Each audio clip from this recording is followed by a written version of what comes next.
Hello guys, तो हम आज देखने वाले कुछ tentative dates about this MHBSc nursing CET, उसका रिजल्ट, उसका काउंसलिंग प्रोसीजर, एडमिशन डेट, इन सब के बारे में हम बेसिकली कुछ डेट्स का डिस्कशन करने वाले हैं। और साथ ही में हम देखेंगे कि किस टाइप का हमारा एग्ज़ाम पैटर्न रहेगा, क्या एलिजिबिलिटी क्राइटेरिया रहेगा इस एग्ज़ाम में बैठने के लिए। सो ये सब हम अभी देखने वाले हैं। सो फर्स्ट ऑफ ऑल जो CET का एप्लीकेशन फॉर्म है वो अप्रैल में रिलीज़ हो जाएगा, और आपको फ़ीस का सबमिशन जो होता है ना एप्लीकेशन फॉर्म का, वो भी अप्रैल में ही कर देने का है। देन एडमिट कार्ड भी रिलीज़ होगा अप्रैल में ही, बिकॉज 9 मई को आपका पेपर है एंड 9 मई टू 10 मई के बीच में ही हो सकता है। मतलब एप्लीकेशन फॉर्म या नंबर ऑफ एप्लीकेंट्स ज़्यादा रहेंगे तो 9 और 10 दोनों भी डेट में क्या होगा, एग्ज़ाम होगा। बिकॉज ये एग्ज़ाम कैसा होता है, कंप्यूटर बेस्ड होता है, सो इसलिए 2 डेट्स यहाँ पे दी हुई है। रिज़ल्ट आपका आ जाएगा जून 2024 में। आपका जो ऑनलाइन रजिस्ट्रेशन फॉर्म भरा जाता है, जब आपका रिज़ल्ट आ जाता है उसके बाद, तो वो जुलाई 2024 में भरा जाएगा। एंड पेमेंट जो होगी आपके रजिस्ट्रेशन फॉर्म की, वो भी जुलाई 2024 में होगी।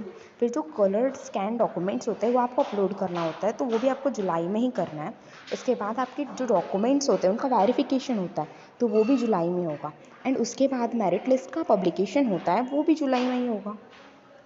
उसके बाद जो प्रोविजनल स्टेट मेरिट लिस्ट आती है वो आएगी अगस्त 2024 में। एंड ग्रीवियंसेस फॉर्म भरा जाता है, जैसे मेरिट लिस्ट आती है ना, वहाँ पे कभी कभी क्या होता है, किसी का नाम का स्पेलिंग एरर हो जाता है, या फिर होता है कि पेरेंट्स का नाम दिया ही नहीं होता है, लाइक पापा का नाम नहीं दिया होता है, या फिर सर नेम स्किप कर देता है। तो वैसे सिचुएशन में ग्रीवियंसेस का हम फॉर्म डाल सकते हैं। फिर उसके बाद जैसे अपन ने डाल दिया ग्रीवियंसेस का फॉर्म, तो फाइनल मेरिट लिस्ट आती है, और वो भी आपकी कब आएगी, अगस्त में ही आएगी। उसके बाद आपकी चॉइस फिलिंग से लेकर आपका जो जॉइनिंग होती है, वो सब कुछ अगस्त में आपका प्रोसीजर कंप्लीट हो जाएगा। देन कैसा होता है, पब्लिकेशन ऑफ सीट मैट्रिक्स जो होती है वो सितंबर में होगी, और जो सिलेक्शन लिस्ट का डिक्लेरेशन है वो सितंबर में होगा। कॉलेज आपको अलॉट सितंबर में होगा। मतलब कैसे काउंसलिंग राउंड कैसे एक ही नहीं होता ना, पहले राउंड की बात करें तो अगस्त में होगा, सेकेंड राउंड की बात करें तो सितंबर में जाएगी प्रोसीजर, और थर्ड राउंड भी सितंबर में ही होने के चांसेस है। मतलब ये डेट कैसा होता है, डिले वगैरह हो जाती है थोड़ी बहुत, ऐसी की बात नहीं है, बट जल्दी तो नहीं होगा इससे। फिर राउंड 4 भी इस बार होने वाला है काउंसलिंग का, या इसको मॉपअप 2 भी बोल सकते हैं हम। सो ये अक्टूबर तक के procedure and all over procedure आपकी अक्टूबर तक के जाएगी। उसके बाद हम देखेंगे एलिजिबिलिटी क्राइटेरिया क्या रहेगा। सो एलिजिबिलिटी क्राइटेरिया ये है कि आपके पास सिटीजनशिप होनी चाहिए इंडिया की, मतलब आप इंडिया के ही रहना चाहिए। Candidates are required to possess a domicile certificate from the state of the Maharashtra. आपके पास डोमेशियल सर्टिफिकेट होनी चाहिए महाराष्ट्र की। Aspirants who have successfully completed higher secondary education with English, Physics, Chemistry and Biology।